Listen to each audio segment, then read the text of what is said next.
حضور پاک کے صحابہ کا درجہ اور حیثیت، پیغمبر کے صحابہ کی ویلیو اور مرتبے اور رتبے کیا ہے، یاد رکھنا میرے دوستو۔ پیغمبر کے صحابہ کا مرتبہ ایسے ہے، اسے ہم قرآن میں دیکھیں تو رب فرماتے ہیں پیغمبر علیہ السلام کو سراجم و حاج فرمایا کہ پیغمبر چمکتے سورج ہیں، اور سورج وہ ہوتا ہے جب وہ طلوع ہوتا ہے اس کی روشنی سب سے اونچی عمارتوں پہ پڑتی ہے، سب سے اونچے درخت کی ٹہنیوں پہ پڑتی ہے، سب سے بلند و بلند جگہ پہ پڑتی ہے۔ رسول اللہ اگر اسلام کے سورج ہیں، رسول اللہ پیغمبروں کے سورج ہیں، اور یقیناً ہے جب حضور آئے ان کی روشنی صحابہ پہ پڑی، ان کی روشنی اہل بیت پہ پڑی۔ نبی کی اہل بیت پیغمبر کا گھرانہ ہے، نبی کے صحابہ پیغمبر کا یارانہ ہے۔ پتہ چلا نبی کا یارانہ ہو یا نبی کا گھرانہ ہو، اس دھرتی کے اولین لوگ ہیں، تبھی تو ان پہ سب سے پہلے روشنی پڑ رہی ہے، تبھی تو ان کے اوپر پرتاؤ محمدی پڑ رہا ہے، پرچھائی محمدی پڑ رہی ہے، سایہ رسول پڑ رہا ہے، اور ان کو فیض رسول ڈائریکٹ مل رہا ہے۔ یہ امت کا وہ طبقہ، وہ بلند و بالا مقام پہ فائز ہے کہ حضور پاک کی روشنی سب سے پہلے ان کو ملی ہے۔ اور پیغمبر کے صحابہ کا مقام اور مرتبہ اتنا ہے کہ رب کریم قرآن میں نے آپ کے اور میرے لیے آئیڈیل بنا کے پیش کرتے ہیں۔ اللہ قرآن میں ان کو اولئک هم المفلحون کہہ کے کامیابی کا سرٹیفکیٹ دیتے ہیں، اولئک هم الفائزون کہہ کے فوز و فلاح والا کہتے ہیں، اللہ اولئک هم الراشدون کہہ کے ہدایت یافتہ کہتے ہیں، اولئک هم الصادقون کہہ کے انہیں سچا کہتے ہیں، اولئک هم الصدیقون کہہ کے ان میں صداقت کو بند کہتے ہیں، اولئک کتب فی قلوبہم الایمان کہہ کے ان کے ایمان کی بات کرتے ہیں، اولئک ہم خیر البریہ کہہ کے اس دھرتی کی بہترین مخلوق فرماتے ہیں۔ جن کو رب نے اتنا درجہ دیا، جن کو رب نے اتنا مقام دیا، جن کو اللہ نے قرآن میں اتنی حیثیت دی ہے، آج کوئی حضور کے صحابہ پہ دیکھ کر کوئی جملہ کہے تو پھر میں ایک بات، بہت بڑے بندے کی بڑی بات کرنے لگا ہوں۔ شیخ العرب، استاذ العرب والعجم، حضرت مولانا عبدالستار توسوی نور اللہ مرکزہ، میرے شیخ اول ہیں، ارشاد فرمایا کرتے تھے لوگو حضور آئے ہیں تو صحابہ اور اہل بیت بنے ہیں، اور تم اہل بیت پہ اگر بک بک کرو، پیغمبر کے صحابہ پہ بولو تو بتاؤ پھر نبی کی نعوذ باللہ محنت اگر ختم ہو گئی تو پھر نبی کرنے کیا آئے تھے؟ پھر حضور کی محنت کا میدان کیا تھا؟ پھر حضور کا معاملہ کیا تھا؟ ہاں میں اس سید زادے کی بات کرنے لگا ہوں جنہیں دنیا مولانا سید یوسف بن نوری رحمہ اللہ کے نام سے یاد کرتی ہے۔ حضرت بن نوری فرماتے تھے اے لوگو، پیغمبر علیہ السلام کو صحابہ نے اپنی آنکھوں سے دیکھا تھا، پیغمبر کے فرمان کو صحابہ نے اپنے کانوں سے سنا تھا، حضور کے ہاتھ میں صحابہ نے اپنے ہاتھ دیے تھے، حضور کے ساتھ جنگوں میں صحابہ اپنے پاؤں پہ چل کے گئے تھے، حضور کی آواز پہ صحابہ نے مال کے ڈھیر لگانے پہ لبیک کی صدائیں کی تھی۔ اے لوگو، اگر تم اتنے ظالم بن جاؤ، خون تمہارا سفید ہو جائے، تم آنکھیں چار کر کے آنکھیں چور بن جاؤ اور حضور سے صحابہ کو ہٹا دو، بتاؤ وہ آنکھیں کہاں سے لاؤ گے جنہوں نے مدنی کا دیدار کیا تھا، اور وہ کان کہاں سے لاؤ گے جنہوں نے حضور کی بات سنی تھی، اور وہ ہاتھ کہاں پہ لاؤ گے جنہوں نے حضور کے ہاتھ میں ہاتھ دے کر بیعت کی تھی، اور وہ پاؤں کہاں سے لاؤ گے جو پاؤں پہ چل کے حضور کے ساتھ بدر سے لے کر تبوک تک ایک ایک غزوے میں، ایک ایک سریے میں نبی کے دین کی سربلندی کے لیے پہنچے تھے۔ ہاں وہ شخصیتیں کہاں سے لاؤ گے جنہوں نے نبی کی آواز پہ اپنے اموال بھی دیے، اوقات بھی دیے، اپنی اولاد بھی پیش کی، اور حضور کے صحابہ کا انکار کر دیا جائے تو دنیا کو اسلام کس منہ سے پیش کیا جائے گا؟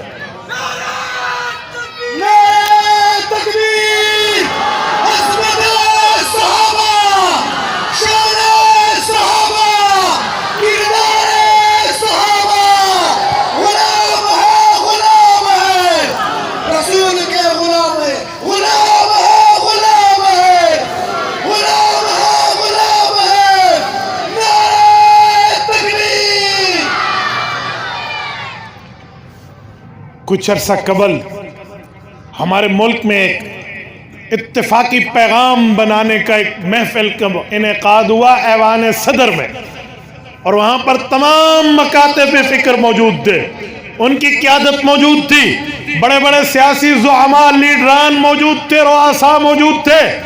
ملک کے صدر اور وزیر اعظم کی موجودگی میں ہمارے قائد ملت اسلامیہ حضرت مولانا فضل الرحمان دامت برکاتہم نے پیام پاکستان کی کتاب اٹھا کر کہا تھا، لوگوں پیغمبر کے صحابہ بھی ہمارے ایمان کا حصہ ہیں، حضور کی اہل بیت بھی ہمارے ایمان کا حصہ ہے۔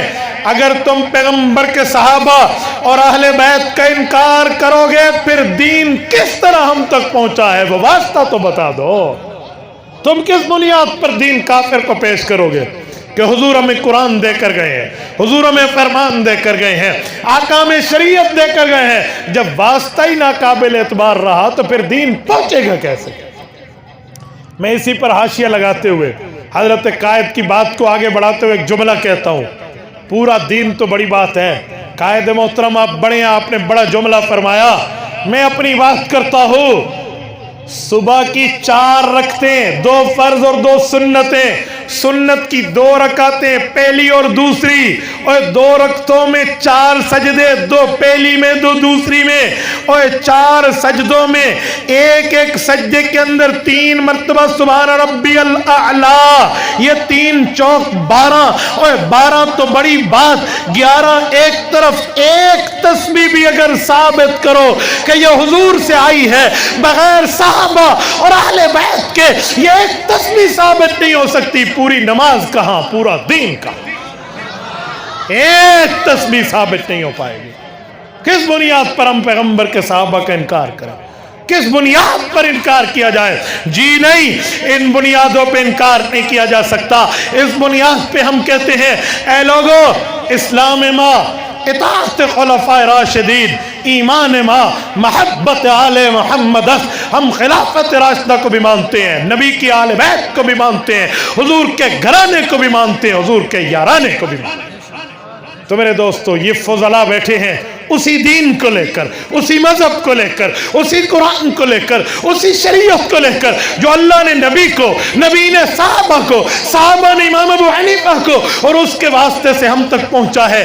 آج ہمیں چاہیے ہم اپنی اولادوں کو عالم بھی بنائیں، اپنی اولادوں کو حافظ بھی بنائیں، اپنی اولادوں کو قاری بھی بنائیں، تاکہ ہمیں پتہ چلے اللہ قرآن میں، نبی فرمان میں ہمیں کیا پیغام دے کر گئے۔ اور میرے ساتھیوں، میں ایک بات سمجھانے کے طور پہ آپ کی خدمت میں جملہ کہنے لگا ہوں، اپنی اولادوں کو عالم اور حافظ بناؤ، یہ نہ سمجھو کہ مولوی بن گیا تو کھائے گا کہاں سے۔ لوگ کہتے ہیں مولوی بن گیا کہاں سے کھائے گا؟ میں نے کہا جتنا کھائے گا عزت سے کھائے گا، جتنا ہی کھائے گا عزت سے کھائے گا۔ اور سنو، ان کی عزتیں اتنی ہیں، انہوں نے وہ علوم پڑھے ہیں کہ کوئی اپنے گھر میں برکت کروانا چاہے، رحمت اللہ کی بلانا چاہے تو بڑی معذرت سے کہتا ہوں، وہ یہ نہیں کہتا پرنسپل صاحب کو بلا لو، وہ یہ نہیں کہتا جج صاحب کو بلا لیں، وکیل صاحب کو بلا لیں، کسی ڈاکٹر صاحب کو، کسی انجینئر کو بلا لیں، جی نہیں، وہ کہتے ہیں جی حافظ کو بلا لیں، عالم کو بلا لیں۔ تو دنیا تو یوں انہیں سلام کرے گی، دنیا میں بھی عزتیں ہوں گی، آخرت میں بھی عزتیں ہوں گی۔ اور میرے ساتھیوں، جتنے میرے یہ جملہ علماء کرام موجود ہیں، ان کی بھائی عبدالحق کے واسطے سے مجھ تک درخواست آئی ہے اجازت حدیث کی، میں حدیث پاک ان کی خدمت میں پیش کرنے لگا ہوں تاکہ رسالت باب علیہ الصلوۃ والسلام کی حدیث کی اجازت میں انہیں دوں، لیکن 2-3 شرائط کے ساتھ بات کرتا ہوں۔ سب سے پہلے اس دھرتی پر علماء احناف، علماء دیوبند کو میں اہل حق سمجھتا ہوں 100%، ان کے عقائد کو بھی، ان کے مسائل کو بھی، ان کے فضائل کو بھی، ان کے دلائل کو بھی آپ انہی کے ساتھ کاربند رہیں گے، میری اجازت حدیث آپ کے ساتھ رہے گی۔ اس کے علاوہ میں کوئی باقیوں پہ کفر کے فتوے نہیں لگا رہا، لیکن میں اپنی بات کر رہا ہوں، جنہیں میں حق سمجھتا ہوں، حق کی بات کرتا ہوں، انہی عقائد و نظریات پہ آپ کو میری طرف سے اجازت حدیث ہے، مجھے میرے شیخ حضرت مولانا شریف اللہ مولویانوی رحمۃ اللہ تعالیٰ علیہ سے اجازت حدیث ہے، جن کو 16 واسطے سے رسالت مآب علیہ الصلوۃ والسلام کی حدیث امام بخاری تک جاتی ہے۔ اس دھرتی پہ سب سے پرانی اور سب سے مختصر اور سب سے عالی سندات ہیں تو ہمارے شیخ مولانا شریف اللہ رحمہ اللہ رحیم یار خان جامعہ شمس العلوم تفسیریہ والے، ان کی بھی ہے۔ ان کے لیے کہا جاتا ہے وہ الشیخ الفاضل الاجل من ینتہی الیہ علو الاسناد فی ھذا الزمان، اس زبان میں جن تک علو اسناد جاتی ہے وہ ثلاثیات الامام الہمام البخاری کی اجازت ہے، وہ اجازت اس دھرتی کی سلسلۃ الزہب مانی جاتی ہے، وہ اجازت میں آپ کی خدمت میں رکھتا ہوں۔ اللہ تعالیٰ آپ کو بھی اس کی برکت عطا فرمائے، اللہ ہم سب کو برکت عطا فرمائے۔ اقول قولی ھذا واستغفر اللہ وآخر دعوانا ان الحمد للہ رب العالمین۔